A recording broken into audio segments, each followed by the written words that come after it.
Hello and welcome to this webinar about credit management in Dynamics 365 for finance operations, or finance as it's called these days.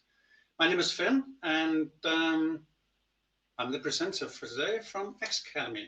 The webinar is about 45 minutes, and luck has it that the webinar is called Top New Features for Spring 2020.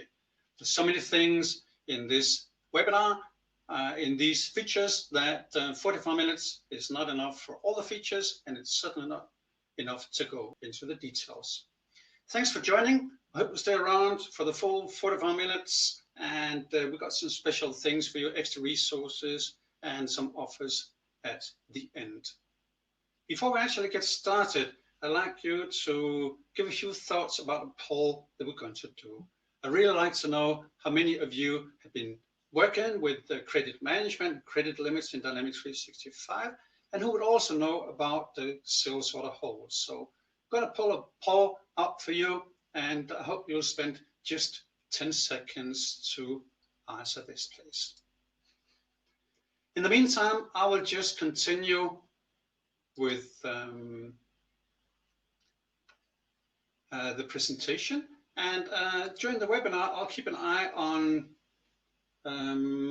the chat. We also got with me today, I've got Alison and Henny, who'll help to see if we can actually answer some of the questions in here.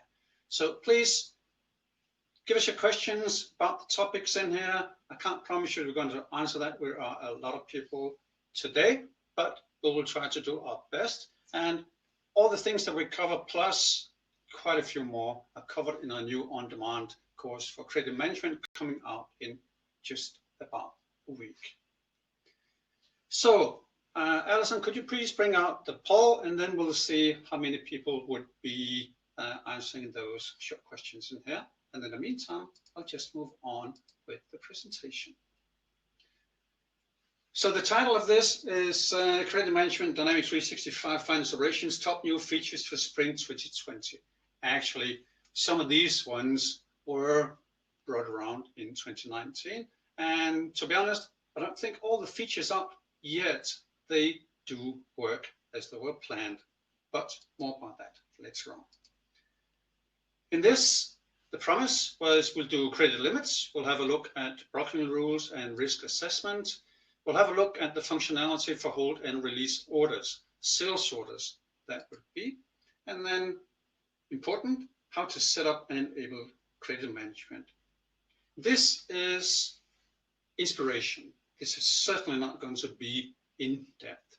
Our course, our on-demand course, is stipulated to be 20 hours for getting into all the functionality. That does include quizzes and practices and other things as well. But there's a lot in here. Let's get going. First, I'd like to see the business failure according to Microsoft Docs. Credit management overall would proactively, I like that word, suggest credit control activities and so on to make sure that we control our risk. We have had some of this before, but if we go through feature management and we enable credit management, which was actually coming around in 2019, but a lot of features were only added just this April for in public release.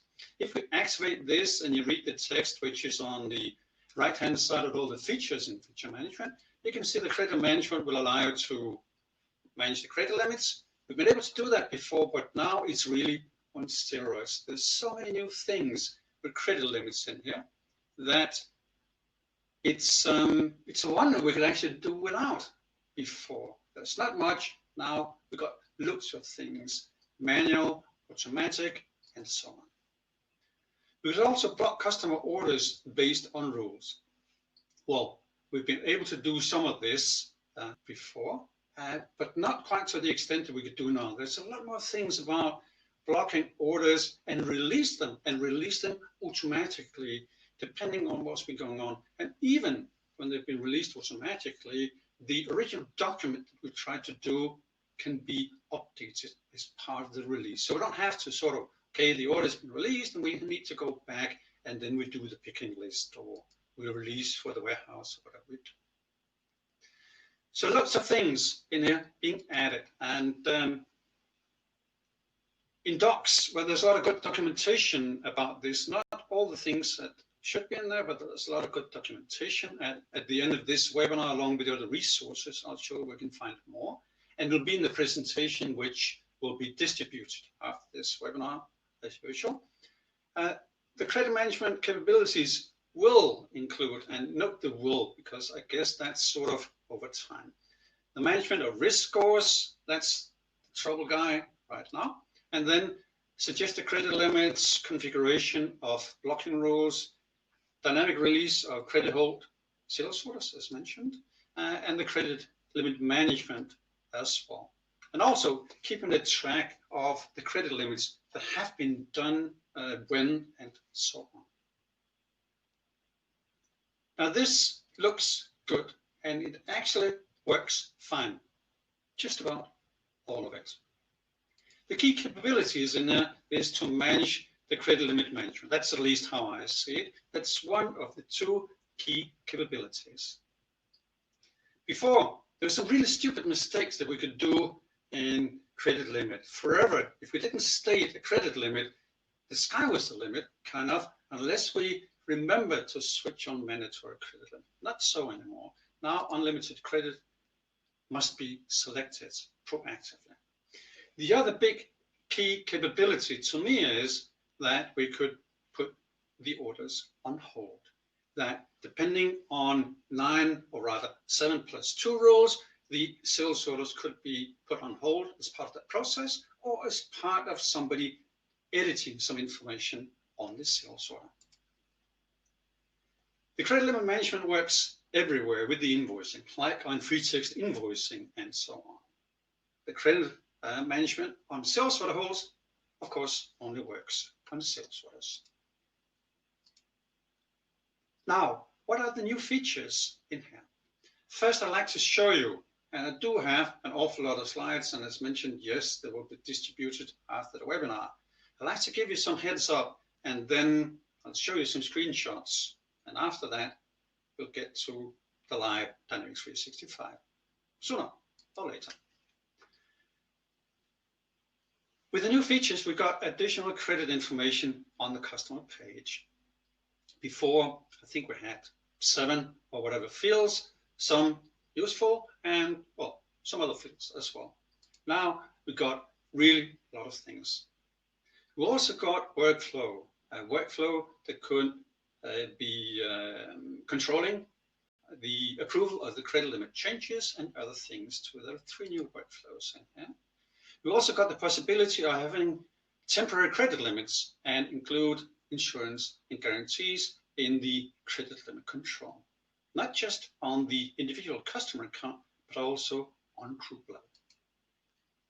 And then we could assign automatic credit limits. That might be a feature that you don't really dare to use initially, but it works fine. It's really kind of clever that given some conditions, you would automatically assign credit limits so you don't have to think about what to do with Danish, Canadian, Spanish, or whatever kind of customers. If they are in a country or whatever it would be, you automatically assign some credit limits. The customer credit groups, easy to mix up with some credit management groups, and I'll get back to that later on. Customer credit groups would allow you to control the credit limits across multiple customers, across multiple legal entities or companies, if you like. You could use the global address book, or you could leave that one alone. And then we got the risk assessment based on customers, like customer history or paying late or owing you a lot of money, whatever it would be. That's a tricky thing, and that part we're not going to have much time to look into today. For the sales order holds, they are based on 1 to 9 rules. Well, 7+2, if you would ask me. I'll get back to it later on why I kind of insist on saying 7+9. We can use risk as a filter in these rules in here. So if we've got a risk assessment that this customer, this group of customers, or all customers meeting these criteria, would be like this, then we'll block the order or whatever we're going to use this for. Once the orders are being blocked, we could, of course, on individual order, on a global for all legal entities involved, we could manage and release the orders on hold. Remember, this could also happen automatically. The first big topic is the credit limit management. In credit limit management, before there was not much that we could do about it. But first, what is the terminology in here? What is the credit limit? But the credit limit is basically being used to stop you from updating on the customer, to do confirmations, to do shipments, or whatever level you like to do. So in order to take the most advantage of this, you'll need to be able to set up this control at different steps. We've been able to do that before, but now we could do a lot more. So basically, the credit limit is just preventing you from throwing good money after bad, so to speak. And the customer master record, the customer, what has changed? A lot. So first, I would like to list some of the things that has been added, trying to group them into more or less logical steps. And then I'm going to show you the screen, the customer master record. So when we are on the tab credit and collection, there's much more. There are new options under general. General was a field group that was in here before. There are also some new field groups, one called total credit limit. In this, we have credit limit in our company currency, our monetary standard, as I unfortunately still say once in a while, the accounting currency. And then also in the customer currency. That is new. Some of the things that we have done until these new features have been to, even though we invoice the customer in Danish kroner, Swedish kroner, Swiss francs, whatever, if we have an accounting currency of US dollars, the credit limit was stated in US dollars. Not so anymore. We got both. We got the credit limit in our accounting currency, and we got it in our customer currency. And that means we also now got a new purpose for our exchange rates. So for our exchange rates, we now got a new possibility in the parameters which one to use for this. We got new options about temporary credit limits and also for including insurance and guarantees. So as you'll see on the screen in just a few moments, when we calculate the credit limit available on an individual customer master record, we got the credit limit itself all right. We can override it by assigning a temporary credit limit, and we could also include insurance and guarantees, multiple insurances and guarantees, and then set up a percentage, how much is then covered. If we got an insurance up to 1 million and we get 50% or whatever it is, and we say, well, we increase the credit limit by 50% of the insurance, the guarantee. So we calculate the total credit limit. It is the stated credit limit, temporary or not, plus insurance and guarantee multiplied with the percentage when we set this up. Sounds a little bit tricky just looking at this, but once you see the screen, it's fairly easy to understand the calculation at least, but the inner workings takes a little bit of explanation. We could set up expiration dates. In the temporary credit limit, it would make sense to set up an expiration date. When we set up temporary credit limits, they cannot overlap. We would also normally set up the expiration date. We would like to keep an eye on the date of the last change. And maybe we'd also like to keep an eye on when to review the credit limit, when we would like to review it, and maybe change it to something, well, reliable. But I think over time the customer could qualify to this credit limit, but maybe not. I'll put something in the notes. It's just a note field. There'll be something about the status of the customer risk and more. So as you could see, quite a lot of extra things in here. The action pane also has more. The action pane, and I tend to forget to have a look at when new things are coming out. But actually, there are some new things being added up here on that. And also some new statistics when we have a look on the fact boxes. There are 2 new fact boxes on the right-hand side. Some of them, or one of them, there's only 2. The credit statistics take some setup in the parameters. The content is configured. Well, actually, it's more like how do you calculate the content? You can't switch on and off the fields as such, but you can set up something about how it's been calculated. You can also have a fact box with insurance and guarantees. In the action pane, you set up the insurance and guarantees, and then on the fact boxes, you could see those. I like to show you the many things that has happened on the customer master record. This is a customer, happens to be AXcademy. Well, they don't have much credit. In this, I like to show you what has changed. On the tab of credit and collection, on the action pane, on the action tab, and on the related information pane on the right-hand side. So stay tuned for a lot of things happening in a fairly short time. On the fast tab called credit and collections, we got a lot of new fields. Well, I framed the ones which are new, and then I had to point out there's actually one already existing, but it was in a group which is by and large new.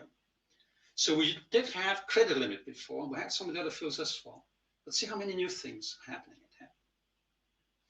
One of the big things, well, small thing that brings big joy to me at least, is that if you don't set a credit limit, the credit limit is 0. It was not like that before. Now we have to force unlimited credit limit, as you can see with the slider or yes, no box over here. You can still override credit management, so the customer is not included, and then an awful lot of other things. The most important thing right now to me is the total credit limit. For this customer, the credit limit stated is 0. The customer's currency, if it was different from the accounting currency in US manufacturing, where it is US dollars, it would then be calculated using an exchange rate type that we select in the parameters. So yet another purpose for exchange rate types.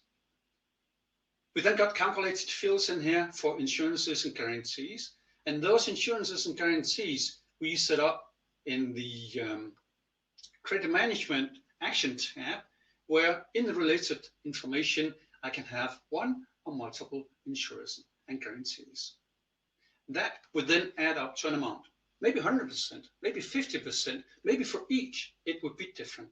So under insurance and guarantees, you got a list of the insurance and guarantees, including dates and some other kind of markers, and a percentage, which I would think is important.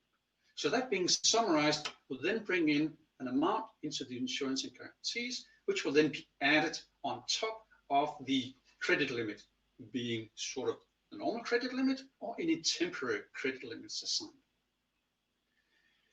Temporary credit limits needs to be going through kind of like a channel. And that's some of the setup we'll see later on, that we will need to set up a number sequence for this kind of journal-like experience. Whether you go through the menu, or if you hit the credit limit adjustments up here, we can adjust both the sort of the permanent credit limit or the temporary credit limits. This will be the tool, and it's exactly the same one, whether you address it from in here with the customer, or if you select it from the menu. In fact, it is so much the same that even if I start from in here on a customer, it forgets what customer it was about. So basically I start from scratch, creating similar to a journal-like experience with a head, and then I create the lines. That is the credit limit adjustment lines afterwards. Depending on a parameter, I can edit the credit limit directly. Or of course, if the parameter doesn't allow me, I can't, and then I have to go through a credit limit adjustment up here.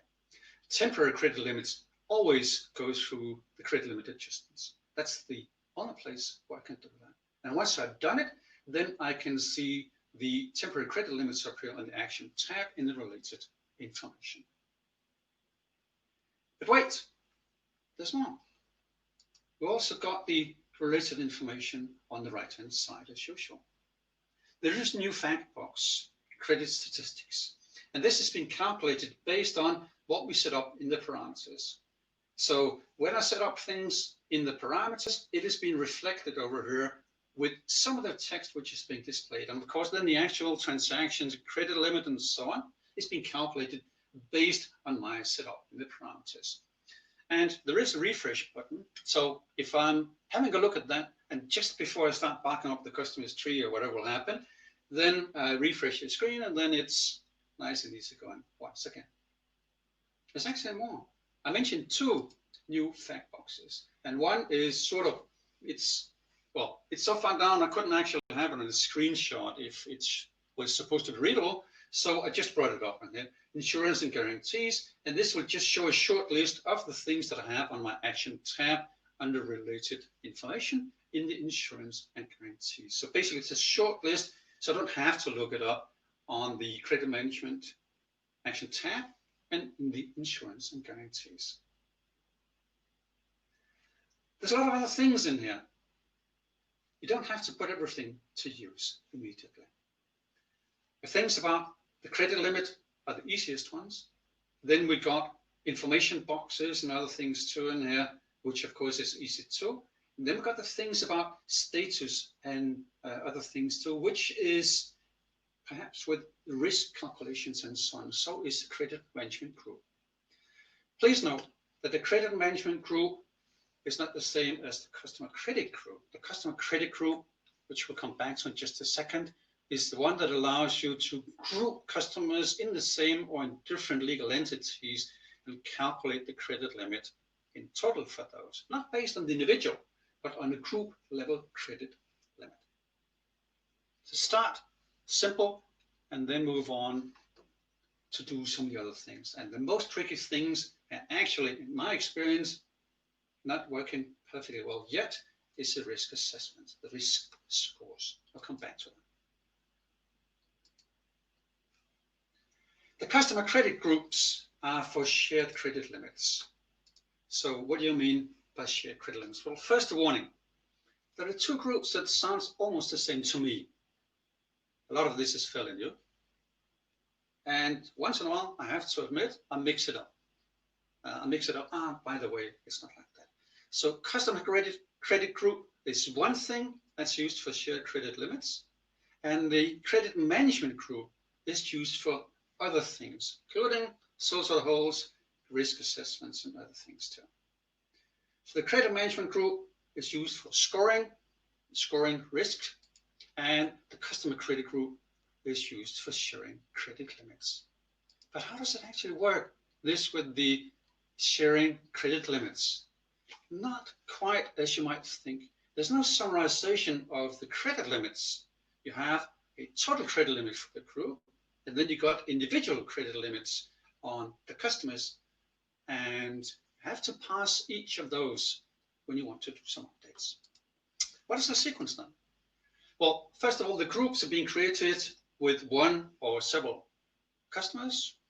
Wouldn't make much sense to do it on one, but with multiple. Same legal entity across legal entities with or without the global entity split.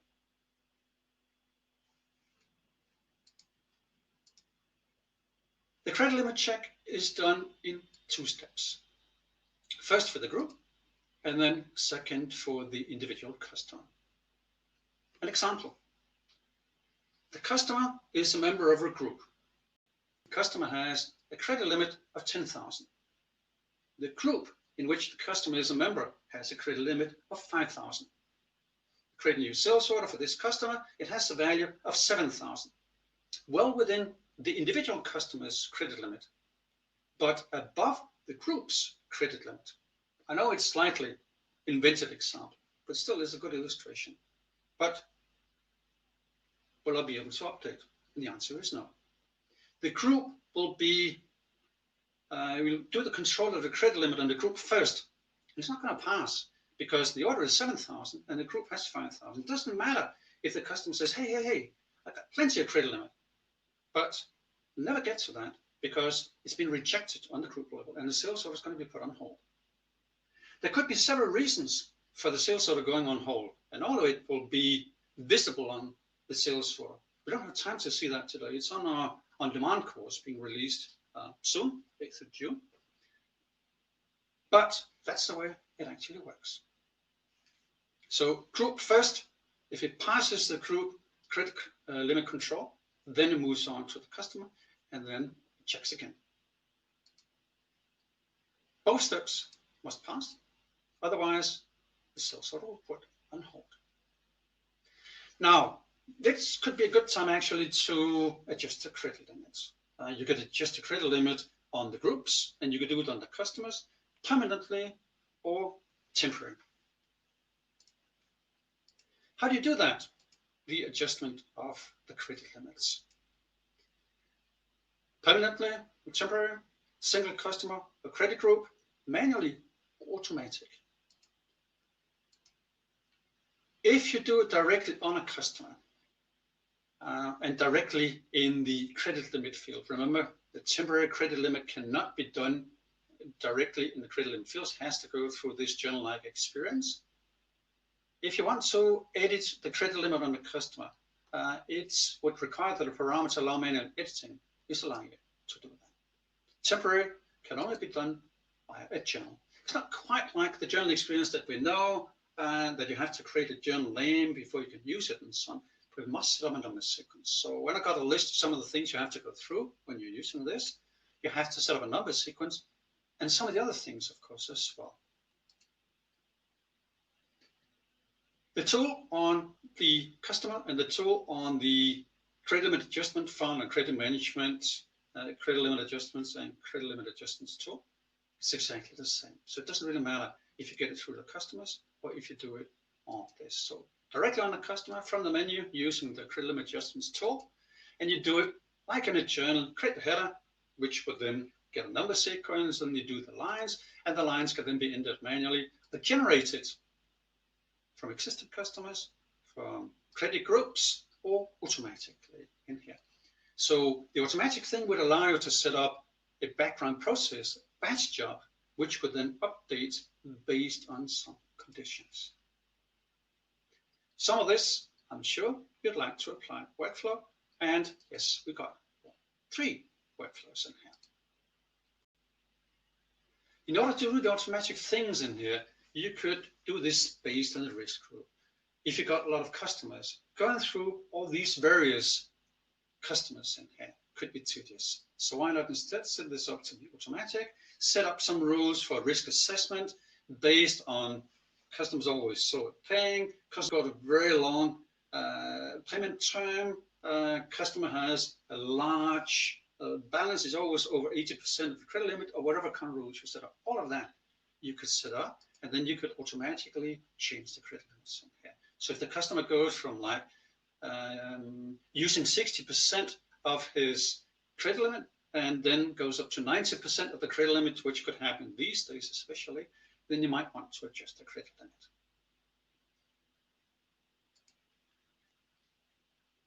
What is required in order to use this? In the parameters, you would need to be able to set up things. So on the custom fast tab, you can find things in the user customer credit group for shared credit limits. So you need to create the customer credit groups if you want to use those. And then in the parameters, there's some setup that you have to do. Whether you want to do it in the credit management, if you want to do it in accounts receivable, then you got the 4 fast types in here. If you go straight to things about credit management, it might be easy to overview. There's not too many things in there, but it's the same thing to do set up. So 4 fast tabs on the section about the credits. Well, there's only 3 when you navigate directly to the module. 3 sections, that is. Then we've got 4 fast tabs in there where you can set up the various things about credit holds, what it actually means, and what are the checkpoints like. Do you want to control when you do the sales order confirmation? What about the pro forma one? And so on in here as well.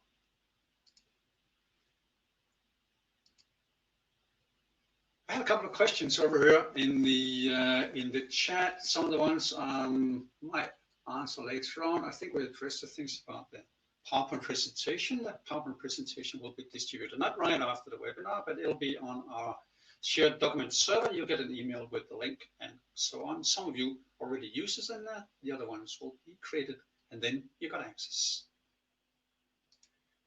Now, a lot of details and some of the questions I won't be able to answer, but you can find, and I'll of course make sure on the questions they can be found in our on-demand course if you want to know more. Some of the things can be found on docs as well. When we get closer to the end, I'll make sure that you know where to look for more information about this. Some of all the details in there about the credit limits and credit rating and other things too. You could use that for the automatic credit limit process. There's lots of details with the automatic credit limit process, and I'm not going to those today, but rest assured that it could do a lot of things. I might show you some screenshots. So one of the big topics is the credit limit. Another one to me is the sales order hold and release. I know we got risk assessment as well, but as mentioned, one, it's a really big topic, and two, as far as I can see, it doesn't really calculate just correct these days. I hope it does before we release our on-demand course on credit management on the 8th of June. Otherwise, we'll still going to release it, but then we'll have to come back and correct it. Sales order hold and release can be at the 5 steps in the order, and the order is placed on hold if the blocking rules are triggered, and then you can release it from the global list of orders manually or automatically. I really like the thing about being able to release automatically. I even better like the possibility of Dynamics 365 to pick up where it left. Say that I actually wanted to release to the warehouse a sales order, and hey, it was stopped by the credit limit control. And then later on, maybe the customer has a higher credit limit, the customer pays his dues, or whatever happens, we'll have a temporary credit limit assigned. That basically means that the hold is being lifted. That can happen automatically, being mitigated, as it's called. And what about my release the sales order for the warehouse? That could happen automatically afterwards. So Dynamics 365 is part of sort of lifting the ban on the sales order, lifting the hold, but then process what I asked it to do in the first place, which I wasn't allowed to do because it was put on hold.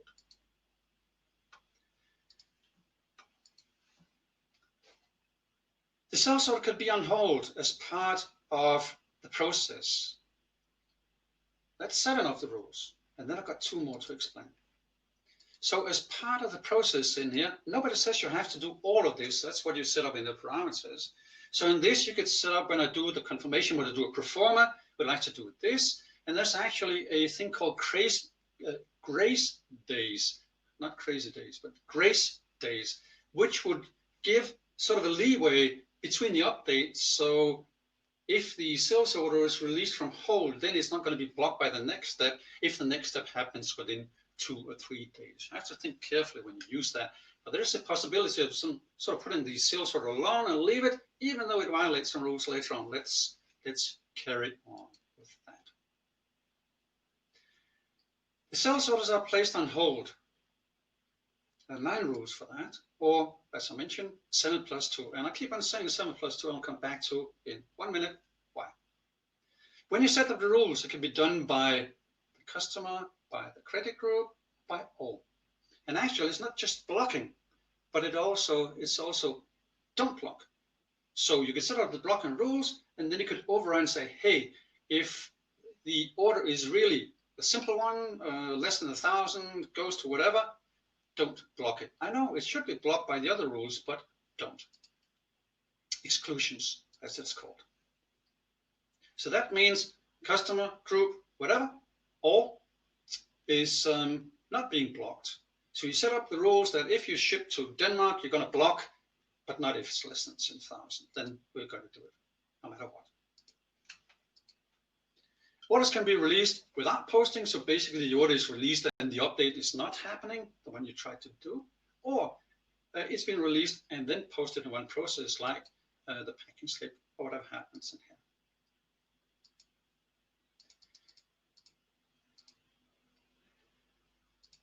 So we've got the 5 steps in here, the blocking rules. We need to have a look at those. I mentioned grace days already. Basically, stop it from being blocked later on by the next process, even though it should. I'll leave it alone if it's already being released.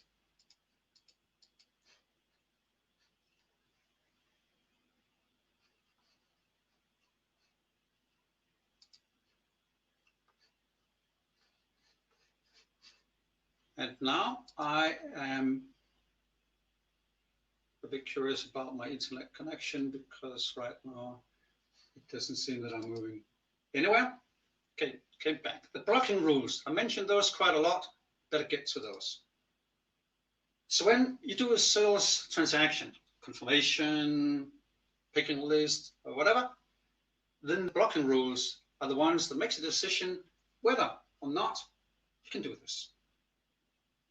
And then you got the exclusions, which will override the blocking rules and allow the sales order to be processed no matter what. So in credit management setup blocking rules, you've got the blocking rules in here. 7 rules, now we got to it. 7 rules will place the sales order on credit hold due to the customer group or whatever. And then we've got 2 rules that if you edit the sales order and you change the payment terms and cash discount, or called settlement terms these days, but if you edit some of those, the sales order might be put on hold. Not necessarily, might. There's a lot of details in here, but for the last 2, in this, with the payment terms and cash discounts, you've got things called ranking. If you're within the same sort of payment terms, if you change it from 10 days to 14 days, it's still sort of the same thing. If the customer persuades you to give 6% in cash discount instead of 5%, still within the same thing, so it's okay. But if it's 10% instead of 5%, the order's been blocked. If it's 90 days instead of 10, the order's been blocked based on the ranking. So let's just have a look at that. So the 9 rules, or 7 plus 2. So you got the first 7 in here. I'm not going into details with all of these. You can read more about those or see them on demand. But these are the ones that would prevent you from doing the update in here. If the credit limit is being used, the credit limit is expired, and the account status is set up, or whatever, so much money overdue, and it's been more for 60 days, or whatever. Those will put a sales order hold. And then we got the changes on your order. So if you change the payment term, or if you change the cash discount, depending on the ranking. And what's the ranking then? Well, the 2 asterisks, there's 2 stars over here, is then being replaced by either the payment terms or the cash discount, right? So the sales order could automatically be put on hold if the payment term or cash discount on the order does not match the default ones on the customer. Then you could rank them, say it's similar, so don't block. They're different, so the sales order guy has changed outside these authorities, outside the ranks. If it's higher, if it's lower, it's okay. If you change the credit limit, the payment term from 10 days to 5 days, it's fine. If you change it from 10 days to 90 days, it's not fine. So change it to a higher rank, as it is in the setup, will block. The blocking rules, the first 7, they're inside the blocking rules. The other 2 are set up somewhere else. And I'll show you where, of course. They got a separate screen, each of the other ones with the ranking. So in the blocking rules, you'll find the 7 ones in there. And as you can see, there are so many different combinations, but still, some of it will look similar to when we set up like posting profiles or immature posting. And, well, posting, it's not called immature posting anymore, but posting. With table group all, and then overall, the rule type over here could then be either blocking or exclusion. And remember, the exclusion is the one that says, okay, if it meets these criteria, I override and say, it doesn't matter if it was blocked. If it meets the exclusion criteria in here, then you're not going to be blocked, even if it's blocked by some of these rules in here. So for each of these 7 criteria in here, I could then set up for one group or all, and then of course specify which ones I've got in here. Be careful about which group this would be over here. Then I've got the credit management group, just to mention. In this, I've got the risk group, and the risk group is then used for the assessment based on country and other things too. Block or exclude, and then use an operator over here and say, okay, If the customer is, or customers in this group is overdue with 20 days, then block, or whatever it could be.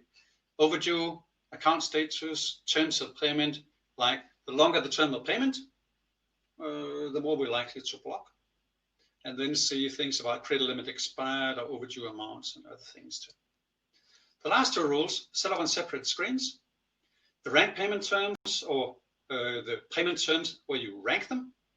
You can see there's a rank in here with 0, 1, 2. So say that the customer has payment terms of 10 days to be populated into the sales order, and then the sales clerk friendly one of the good days and changes this to net 30 days. It's still within the same rank, so this is not going to block the order.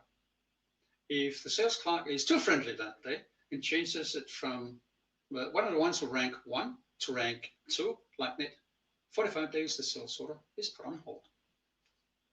Similar thing with the other one, with the settlement discounts or cash discounts, as I still call those. If it's changed from within one rank, like 5% if paid within 10 days after invoice date, it's rank 1. If it's changed from this to 2% 10 days, it's outside its rank, and then it's going to be blocked. What do you need to set this up? I mentioned already, so just a quick recap. Time is running. So in order to make sure that I have a quick look into some of the questions in there, hopefully I answered most of these ones in here. And just a quick look into some of the setup in here, some of the details we won't have a look at. Things we've set up for the fact boxes, as I showed you. Checkpoints where orders are going to be controlled in the order to invoice process, confirmation, picking list, release to warehouse, packing and invoicing, and so on. The gray states and so on. There's quite a lot of things in here to set up. Some control things, and some is basically just information. 20 hours. That's what we calculated it would take to go through all the details of the credit management. The new and the old things as well, but the old things, there's not much. As for the risk scores, you have to wait, or well, you can go have a look. And I've got a couple of places we can go have a look. One of my good colleagues in the business, Sten Baumgarten, has done a really excellent LinkedIn post about the risk scores in here. And he's one of the two guys which is actually mentioning this doesn't calculate right. So when I sorted out it was not calculating right, I was not alone in the world. But if you want to know about it, it's in the presentation where you can see what the risk scoring actually does in here, that you can see the risk scores is measuring the risk associated with a customer, and then you could change the credit limit based on that. Microsoft helps with some predefined risk attribution, but you know the customers, so you would need to set this up, and quite a lot. So that was kind of Loffer's guide to this, and if you want to read more about this, Sten has it done, and you can click this link when you receive the PowerPoint presentation. You can search for Sten already now. He's doing a lot of good posts in his blog about credit management, 3 parts so far, and one of them is about risk scores, where you can read some of this in here. When you do the setup in here, I have done in some more or less directional order. Important things to set up and less important things. This is my categorization. And within the important ones, I've done the most important ones at the top left. Parameter setup, customer credit groups, where you set up the limits. Credit management workflows, which is not really required as such. There are 3 different ones. The blocking rules, if you want to use self-starter whole 7+2. And then you could set up credit management group, which could be used for various purposes. Account status, which could also be used for automatic block and other things too. The scoring group and the risk classification, which is the more sophisticated and doesn't work 100% in there. Less important descriptive, that's just assignments, right? It's information and it's nice and so on. It doesn't really matter from the functionality as such. you would set up coverage types, guarantee insurance types and reasons as well. You can assign those, but it's not a showstopper. It's just information, basically.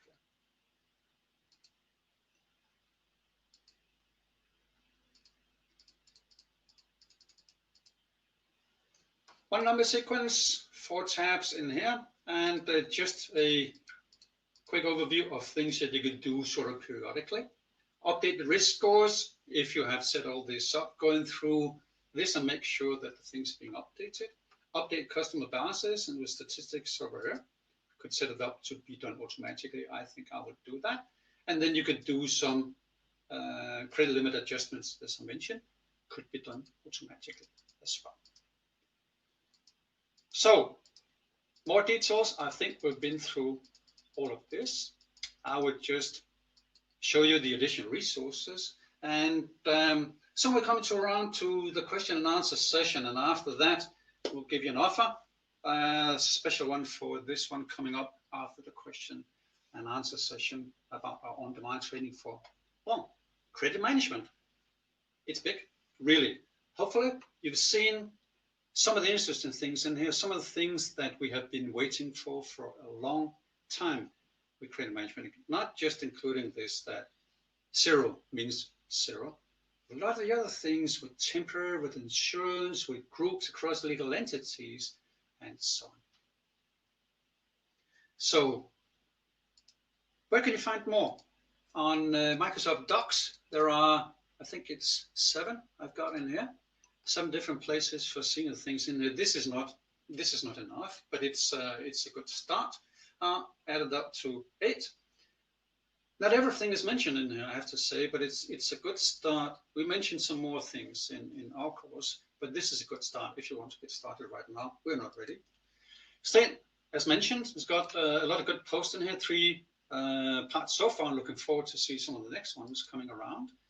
Microsoft has a single, as far as I know, Tech Talk video with a fast talking program manager. Good. Good information, and he does a lot of hands-on things with the credit management.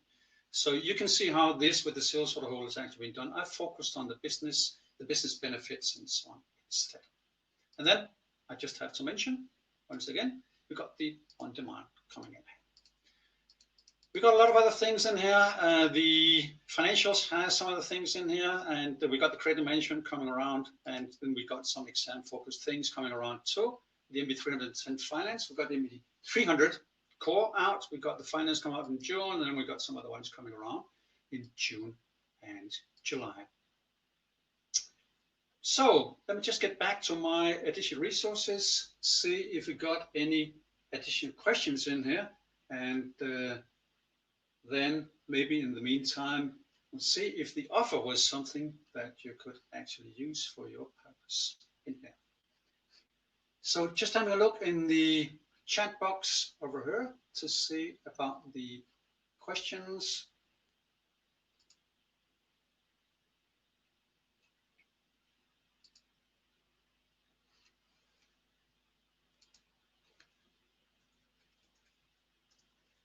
Not much that I haven't. I got a question which says, does the credit limit set up on the group level combine with the individual credit limit or just overrule that one? Well, it's both.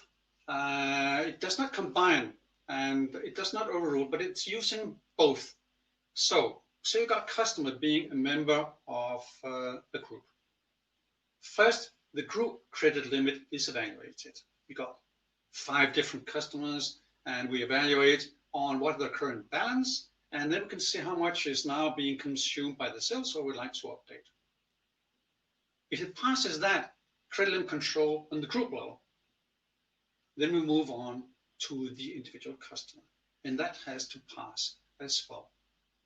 So the credit limit set up on the group level is being evaluated first, and then afterwards, if it passes, then we'll have a look at the individual credit limit.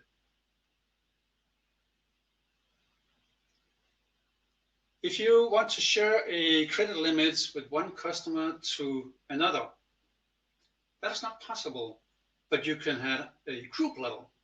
So if you want to share credit between customers, I will set up a group, and then I'll have a credit limit on the group and put those 2 customers in that group. And then you could have basically on the individual customers, you could then have one credit limit, and then on the group, you could have a different one.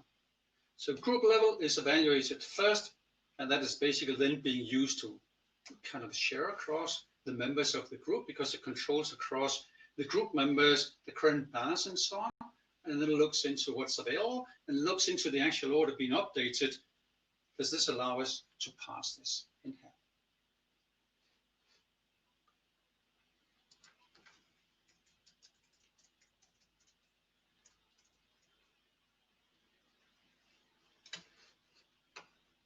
Presentations, as mentioned quite often, legal entities in here with or without global address book. And I think this was kind of it. As usual, after the webinar, you will receive a mail with a link to a replay. And you will also receive a mail with a link to this presentation that I used in here today. The links inside the presentation are all clickable. So if you want to browse through some of the additional resources in here, being ours, being Microsoft, being Steam's or whatever, then directly possible from the presentation. So let me just browse through the questions. I tried to address most. There was a long list of things, especially around the PowerPoint, about the group level and so on. So unless some other questions popping up right now at this very end, thank you very much for being in here. I hope you saw some really good functionality. This was a presentation of the features. It was not too much into the details and the functionality, and unfortunately not too much of business cases. If you want to see how it actually works, if you want to practice, you want to be quizzed about testing your knowledge or whatever, I could recommend to have a look into our on-demand course and take advantage of the very special offer which is popped out to you and just for this one day. Thank you very much for hanging around. It was a pleasure hosting this webinar. It should have been 8 hours long, or not 20 hours, that's too much, but that's our course then. So looking forward, hopefully, to see you at some other webinar. Thank you very much for today, and have a great rest of the day. Bye-bye.